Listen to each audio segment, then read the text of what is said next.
Hello everyone, welcome back. Since last week we covered a few topics from CNS. So for a change I thought today we should start a topic which is not related to CNS and kind of interesting. So I chose a topic that you can see on my screen, that is diarrhea. It is a condition which is very common. It can happen to anyone, anywhere and anytime. So without further delay, we will discuss very important aspects of diarrhea from exam point of view. We will only cover those part that is important for solving exam questions. I am not here to discuss some tips and tricks and home remedies to cure diarrhea. We will only cover what is important to solve the questions related to diarrhea.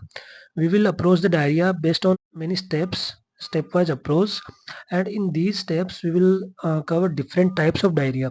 For example, if it is due to toxin or if it is due to infection or some kind of chronic illness, and then accordingly we will also discuss the treatments. First of all, in the step 1 we will differentiate whether the patient coming to the clinic with a complaint of diarrhea is either a true diarrhea or is pseudo diarrhea.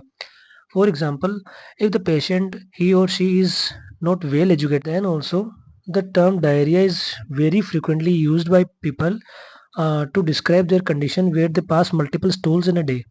So as a physician, it's your duty to rule out that if the patient coming with this word that doctor, I am having diarrhea, so you should know that the diarrhea is true diarrhea or it is pseudo diarrhea, or maybe the patient only passed multiple stools in a day and second day maybe he is passing normal stools. So he cannot or she cannot say that okay, day before she or he was having diarrhea.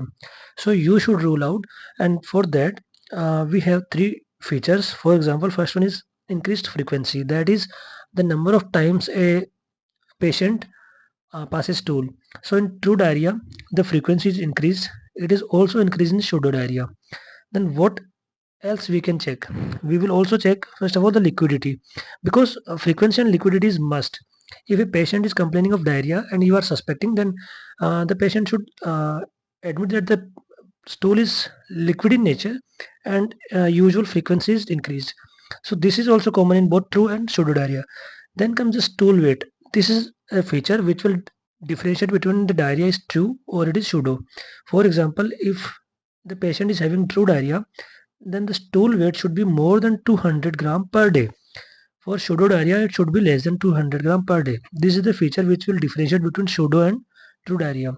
Then what are the causes which can lead to pseudo diarrhea? Because definitely we will cover this true diarrhea in details, but let us conclude the pseudo diarrhea. The causes can be either rectal inflammation or the patient is suffering from irritable bowel syndrome. So these are the two conditions where a patient will have pseudo diarrhea. So being a physician, it is your duty first to eliminate if the patient is suffering from pseudo or true. If he or she is having true diarrhea, then how can we approach? The second step is classification of true diarrhea according to duration. So what are the types of diarrhea? Based on duration. If the diarrhea is lasting less than 2 weeks, then this diarrhea is considered as acute. It is very easy to get, easy to understand that acute means for a short term, if someone is suffering from some kind of disease, that is considered as acute. So for less than 2 weeks, if the patient is having diarrhea, it is considered as acute. For acute, there can be two causes, either non-infectious or infectious. Infectious we will cover in next steps. Non-infectious causes can be either drugs, maybe some kind of treatment, iatrogenic cause can lead to diarrhea, or heavy metals, or some kind of toxins. This will also will discussed in details. Or it can be due to organophosphatase or some kind of radiation therapy and ischemic colitis. So most of them are iatrogenic, like patient is already having some kind of treatment, and due to that treatment either from radiation, organophosphates, toxins or drugs, he or she is developing diarrhea. Then comes if the diarrhea is lasting for more than 4 weeks. It was less than 2 weeks. If more than 4 weeks, then it is considered as chronic. Chronic also can be of two types: inflammatory and non-inflammatory. Inflammatory either can be due to secretory causes or osmotic or steatorrhea or dysmobility. This dysmobility can be seen in patient of hyperthyroidism and diabetes, and it can be also due to fastidious. And the non-inflammatory is either due to ulcerative colitis or it is due to Crohn's disease. Now it is more than 4 weeks is considered as chronic and less than 2 weeks is considered as an acute. So what is in between them? That is, if the diarrhea is lasting for more than 2 weeks and less than 4 weeks, then this diarrhea is considered as persistent. And the only cause of persistent diarrhea are infectious. So you should know 3 types of diarrhea based on the number of days it is lasting. Now moving on to the third step, where we will identify if the diarrhea is due to infection. For this, we must take history of patient, and the patient should complain of fever that is more than 101 Fahrenheit, and there should be blood in stools. If both of these signs are absent, then this is considered as an toxin mediated. But any one or both of them are present, then this is considered as inflammation mediated or invasive diarrhea. Now, after knowing whether the cause of diarrhea is either due to toxin or inflammation, we will cover if the cause is due to toxin. Then, how can the patient's history reveal more information about it? So, on taking history of incubation period, like if we have diagnosed that the patient is having diarrhea due to any kind of toxin, then based on the incubation period, like for example, if the incubation periods is around hours, then it means that the toxin is preformed. For example, bacteria which can release preformed toxins. One is Bacillus cereus, and the source of it is fried rice. So this is also known as Chinese restaurant diarrhea. That is, if the patient is having toxin mediated diarrhea and the toxin is having incubation period in a range of hours, then this can be, and if the source of this toxin is fried rice, then we will suspect that it is due to Bacillus cereus and the disease is known as Chinese restaurant diarrhea. The second case can be due to Staph aureus, and here the source is milk sweets. So if a patient is having milk sweets and after having milk sweets, if within hours he or she develops diarrhea, then we can suspect a case of Staph aureus related diarrhea. The third is Clostridium preferens. Now moving on to the other variant where the incubation is period is within 1 to 2 days, then it is means that the toxin is enterotoxin. What are the causative agents which will release these enterotoxins? First one is Vibrio cholerae. This is very common. It can cause rice watery stools. So if the patient is complaining that the stools are rice watery in appearance, and after having some kind of meal, after a few days, 1 or 2 days, he or she is developing diarrhea, we can suspect a case of Vibrio cholerae. The second case can be due to enterotoxic coli. So enterotoxic E. coli is the most common cause of traveler's diarrhea. So these are important terminologies which can be used to frame and question that if the patient is having rice watery stool, then we can suspect Vibrio cholerae, or if the patient has traveled to some kind of new destination, then the related cause of diarrhea can be enterotoxic E. coli. In case of Vibrio cholerae, we also must remember that the antibiotic of choice is azithromycin. But for overall toxin-mediated diarrhea, treatment is ringer lactate and IV fluids. For example, antibacterials usually not needed. So these conditions resolve on their own. But for Vibrio cholerae, if the antibiotic is to be given, then it is given azithromycin. So ringer lactate and IV fluids are treatment of choice. Now moving on to the identification of agent causing invasive inflammatory diarrhea. So we have covered the toxin mediated. Now we will cover what are the kind of inflammations or invasive inflammatory diarrhea. First one is the salmonella. As I have already mentioned in the starting of this video that we will not cover everything in details so that it looks we can like kind of get a story out of it. We will only cover those specs and those facts which are used to frame questions. So I will only describe these points which are used and have been used previously in the exams and can be used in coming time. In regards of salmonella, we should remember that clinically it presents as step ladder fever. That is, a patient is having fever, then for a while it is normal, then again it increases and gets more severe, then some kind of relief, and again it's increasing and then again relief. So this kind of pattern of fever is considered as step ladder fever along with relative bradycardia. So patient's heart rate is usually around 60 beats per minute. So relative bradycardia and step ladder fever and diarrhea, of course. So we can go for salmonella. And if it is salmonella, then the treatment of choice is intravenous ceftriaxone. Intravenous is must because patient is already complaining of bradycardia, which cannot be treated casually. So we will go for intravenous ceftriaxone. Then comes the second cause of invasive inflammatory diarrhea, that is Campylobacter jejuni. It is associated with GBS, that is Guillain-Barré syndrome, a neurological condition, and can cause immune proliferative small intestinal disease, and also in certain cases may develop small intestinal lymphoma. So for Campylobacter jejuni, you should remember that it will cause diarrhea. If the patient is already having Guillain-Barré syndrome, then it can cause immune proliferative small intestinal disease, and in certain cases small intestinal lymphoma.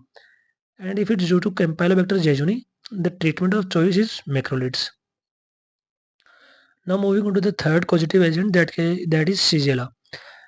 For Shigella, we should remember 2-3 points. First one is that it is the most common enteric cause of reactive arthritis. However, this is not a part of diarrhea, but we should remember that the patient which is having Shigella infection and having diarrhea will also have these kind of conditions, because it is the most common enteric cause for reactive arthritis. It is also most common cause of HUS in India, and it can also cause toxic encephalopathy known as Akiri syndrome. If it is due to Shigella, then the treatment of choice is ciprofloxacin. Now moving on to the next causative agent, that is Yersinia enterocolitica. Yersinia enterocolitica is responsible for serious ileitis, that is inflammation of ileum, and it mimics appendicitis clinically, because the position of ileum and appendix is very similar, very like kind of common, and also the inflammation of ileum will resemble inflammation of appendix. So this is also known to cause pseudoappendicitis, that is it resembles appendix, and all the features of appendicitis are seen in this patient also. So we can like get an image of either the patient is suffering from appendicitis, but it is not actually suffering from appendicitis. So this is pseudoappendicitis, and it can cause certain autoimmune conditions like glomerulonephritis, pericarditis, and Graves' thyroiditis. These conditions can be caused by Yersinia enterocolitica. If it is due to Yersinia enterocolitica, we will give macrolides or doxycycline. Now the last causative agent is Entamoeba histolytica. It is the disease of large intestine, that is Entamoeba histolytica will infect the large intestine. This you should remember that which part of intestine is infected by Entamoeba histolytica. It is large intestine, and it can also cause liver abscess. And the treatment for Entamoeba histolytica is metronidazole. Now moving on to the last type, that is if the diarrhea is chronic. So in case of chronic diarrhea patient, we will check blood in stools. So if the blood in stool is present, then the most common and the only cause can be inflammatory bowel disease. That is the only chronic condition which can lead to diarrhea, that is inflammatory bowel disease. If the blood in stool is absent, then we will check for fatty stools. If the fatty stools are present, then the only case is due to steatorrhea. If the fatty stools are absent, then there can be either two types of diarrhea, either it is secretory or osmotic. Now what are secretory and osmotic? In the case of secretory, the mechanism is increased sodium and potassium secretion in the stool. So the secretory word itself indicates that there is some kind of secretion in excess in the stools. So what is that excessive secretion? It is of sodium and potassium in the stools. And the clinical features of this involves painless and persist with fasting. So here the diarrhea is painless and persist with fasting. Whereas in osmotic, the word itself indicates that there is some kind of osmotically active agent in the gut, and as you can see, if this is an osmotically active agent, so it will absorb water, because osmotically active means it attracts water and it will increase in size. So I have written here pani pee ke bada ho gaya. So this is in condition. So this will lead to dilation of the gut, and also it is a painful diarrhea. Painful because since it is increasing with size, so it makes it harder for intestinal content to move, so it is painful, whereas secretory is painless. And secretory was persistent with fasting, that is even if the patient has started fasting, it won't resolve. But in case of osmotic, the fasting will stop the diarrhea, because since the osmotically active agent was coming into intestine with help of food. So if the patient is not having any kind of food anymore, so there won't be any intake of osmotically active agent, and it won't increase in size and won't lead to diarrhea. So as the food stops, the osmotic agent cannot come inside and the diarrhea stops. And then the third feature which is differentiating them is stool osmotic gap. It is less than 50 in case of secretory diarrhea. Now what is stool osmotic gap? It is in serum osmolarity minus stool osmolarity, and it is calculated. Serum osmolarity is common for everyone, that is 290 minus 2 times sodium plus potassium concentrations. So if this comes less than 50, then it is secretory, and definitely it will come less than 50 because as you all know that there is increased amount of sodium and potassium in the stools. So this amount will increase, therefore the gap will decrease. Whereas in case of osmotic, the stool osmolarity gap is more than 50. So it will differentiate between both of them. Now what are the causes which can lead to secretory diarrhea is ethanol, that is alcohol. The patients who are alcohol users, this alcohol or ethanol will damage the mucosa and result poor absorption of sodium and potassium, and if the potassium and sodium is not able to absorb, it will secrete out. And the second cause can be partial bowel resection. So there is some kind of resection in the bowel, therefore the absorption area for these sodium and potassium will decrease, and therefore their elimination will increase. The third is chronic Shigella toxin. The fourth is Addison's disease. Addison's disease, as you all know, it will result decreased sodium absorption from GIT, and there can be certain hormones which can lead to secretory diarrhea. First is VIP in case of VIPoma, then gastrin in case of gastrinoma, calcitonin in case of medullary thyroid carcinoma, and serotonin in case of carcinoid syndrome. Now, what can lead to osmotic diarrhea is lactulose, lactase deficiency, and polyethylene glycol. So this is all about diarrhea. I have covered everything which is useful for solving questions regarding diarrhea. I can understand it was not that interesting as you were expecting, but this is what it is, and I hope this video was helpful. If there are any kind of doubts or suggestions, you can contact me in the, or you can ask your queries in the comment box. Thank you so much for watching.